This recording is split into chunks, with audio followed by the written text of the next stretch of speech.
Hey guys, this is a segment from the Slumpbuster Podcast. You can find the full episode on any of the various podcast platforms, or of course, subscribe to us on YouTube for more of our content. Other than that, guys, sit down, bust a slump, and enjoy. All right, Dre. Well, I do have a great reason to be excited before we talk about this next team. On this podcast, we got twins. Yeah, baby, yeah. All right, well, so coming onto the podcast, you've heard them before. One of our funniest episodes, one of my favorite episodes from the Bottom Line Sports Podcast. We have Gary and Cary Jackson here to talk about their New Orleans Saints. Here's a quick word from them. What's up, y'all? This Cary and This is Gary with the Bottom Line Sports Talk Podcast. about to give y'all some insight on the New Orleans Saints. We are worried about our cornerbacks, but I think everything else will be good. We're not worried about anybody else in our division. We finished in first place, as always. The D-line going to do their thing. The offense going to do their thing. So, Questionable moves have always been made with the Saints, and it has to do with defense. If we don't do good in our cornerback position, because that's our biggest weakness, we stand to not be as good as we are. And if we get pass happy and don't focus on being a balanced offense, we stand to not be as good as we're supposed to be. Having said that, we should finish first in our division.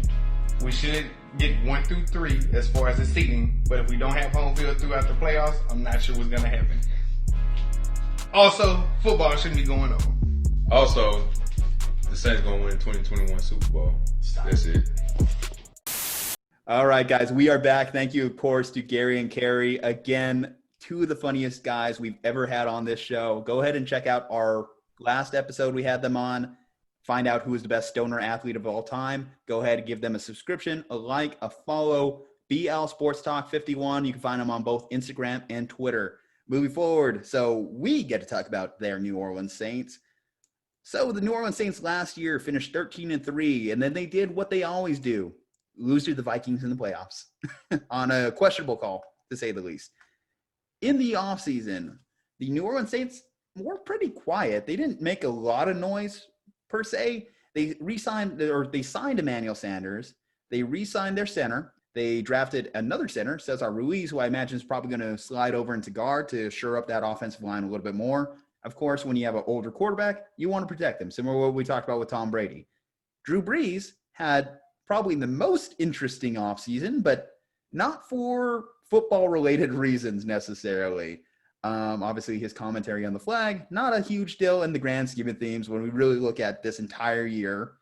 He did have, of course, he has his job lined up post-football. He signed a deal with NBC for as soon as he retires, he will be on the broadcast. So exciting news for Drew Brees when he does retire and move on.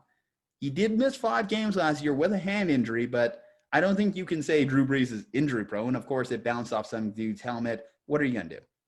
Biggest things they actually did might not even affect them here in 2020. They were both at the quarterback position, though. They signed Jameis Winston, and then they extended Taysom Hill for a 2-year, $16 million deal. Overall, I may have said it on other podcasts before. I saw the Saints not making the playoffs, but as I went through their schedule, naturally, things just kind of formulated, and they're probably going to be in the playoffs at the end of the day. I have them going 10-6, if I'm not mistaken. Let me just pull up their record again real quick on my little spreadsheet here. Yeah, 10-6, so finishing behind the Tampa Bay Buccaneers. Dre, where do you have the Saints? Yeah, I think the continuity is going to be good. We'll see. I give Tom Brady a whole lot of crap about being old. Drew Brees isn't necessarily young himself and capable of, and we always sort of see him taper off towards, the end of the year or into the playoffs, which sort of disappoints me because if he can maintain his level of play all year round, we would definitely see some good matchups in the playoffs, if not see them make it to another Super Bowl, which I would love for Drew Brees. But I do think the continuity is good. I do think, again, they've still got a tough team. Obviously, they did last season. And so for all those reasons, and their schedule really wasn't too difficult. They did have some tough matchups there, but I have them going 12-4 and winning the division. I think what you said there is probably the best thing you could say about the Saints. Continuity. This has not been an ideal offseason for a lot of teams. And when you talk about teams that have switched quarterbacks, drafted rookies, and had a lot of coaching turnover, they're going to be at the ultimate disadvantage. What the Saints can say, hey, we're bringing back pretty much the majority of our offensive line. We're bringing back the same Hall of Fame head coach and the same Hall of Fame quarterback. At the wide receiver 2 spot, we're not so much depending on Traymon Smith. We're depending on Emmanuel Sanders, who's a veteran, who was traded mid-season last year to the 49ers, stepped in, learned the offense, and knew what he was doing. Emmanuel Sanders is definitely an upgrade over someone like a Ted Ginn Jr. As much as I love Ted Ginn, he's a fun receiver to watch and managed to stick around the league despite many calling him a bust. But Emmanuel Sanders is far and away better, and I think Drew Brees is going to love that type of wide receiver. I guess my only question is about the Saints. Did Madden get Michael Thomas's rating right? Because there's not too much to pick apart here. Yeah, no, it's crazy. Is Michael Thomas is so freaking good, and that's why he's one of the highest paid receivers in the league, right? Is that he definitely deserves it. So I forget, what did Madden rank him at? Like, they gave him a 99, but I think they gave him a 99 just so he wouldn't cry. Yeah. No, 99 is pretty good in Madden. I think, Michael Thomas is deserving of being ranked that high.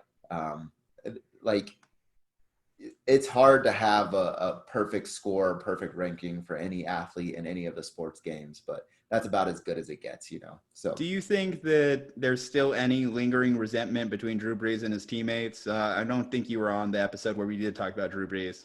Yeah, from all his comments about, standing for the flag and stuff like that. I don't think so. I think, eventually you get over it. And especially, we talked about continuity. Those guys have been playing together for forever. And from, all accounts that I hear, Drew Brees is actually a legitimate good guy.